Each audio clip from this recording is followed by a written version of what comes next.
नमस्कार विद्यार्थियों, हम ठोस, द्रव और गैस की परिभाषा समझेंगे और इनका अर्थ समझेंगे कि आखिर ठोस, द्रव, गैस किसे कहते हैं। तो चलिए आरंभ करते हैं। ठोस सॉलिड किसे कहते हैं?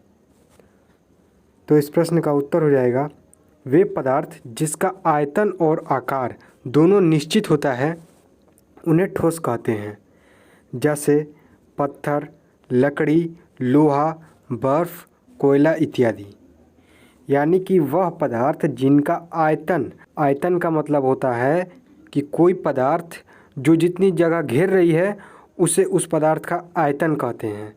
तो वह पदार्थ जिसका आयतन और आकार, आयतन को अंग्रेजी में कहते हैं वॉल्यूम और आकार को शेप, तो वह पदार्थ जिसका आयतन यानी वॉल्यूम और आकार यानी शेप दोनों ही निश्चित फिक्स होते हैं उन्हें ठोस कहते हैं। यानी कि ठोस जो होते हैं उनका आयतन और आकार दोनों ही निश्चित होता है, हम इनमें परिवर्तन नहीं कर सकते। जैसे कि कलम हो गई, कलम भी एक ठोस है। जिस कलम से आप लिखते हैं उस कलम का आकार और आयतन निश्चित है, आप चाहकर भी कलम का आयतन और आकार नहीं बदल सकते। हाँ, वो बात अलग है कि यदि आप इसे तोड़ दें तो फिर इसके आकृति में परिवर्तन हो सकता है। तो अब अगला प्रश्न देखेंगे जो कि है द्रव लिक्विड किसे कहते हैं। तो इस प्रश्न का उत्तर हो जाएगा वे पदार्थ जिसका आयतन निश्चित होता है किंतु आकार अनिश्चित होता है उन्हें द्रव कहते हैं। जैसे में जल, दूध, पेट्रोल, तेल, ग्लिसरीन इत्यादि।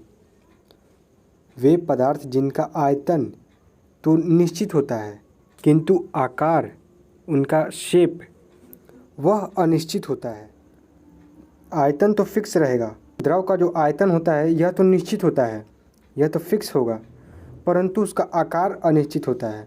जैसे में जल को यदि हम एक बोतल में डालें तो वह बोतल का आकार ले लेगी, लेकिन यदि हम उसी जल को गिलास में डालते हैं तो वह गिलास का आकार ले लेगी, और उसी जल को यदि हम किसी बर्तन में डालें अर्थात कटोरे में डालें तो वह कटोरे का आकार ले लेगी। तो यहाँ पर उसका जो आकार होता है वह अनिश्चित होता है, लेकिन आयतन जो वह जितना स्थान घेर रही है वह निश्चित होता है। यदि एक बोतल में 1 लीटर पानी है तो यदि उस पानी को हम बाल्टी में डाल दें तभी भी वह 1 लीटर ही रहेगा, उसके आयतन में कोई परिवर्तन नहीं होगा क्योंकि वह निश्चित है, फिक्स है। अब हम बढ़ते हैं अगले प्रश्न की ओर। गैस किसे कहते हैं? तो इस प्रश्न का उत्तर हो जाएगा वे पदार्थ जिनका आयतन एवं आकार दोनों अनिश्चित होता है उन्हें गैस कहते हैं।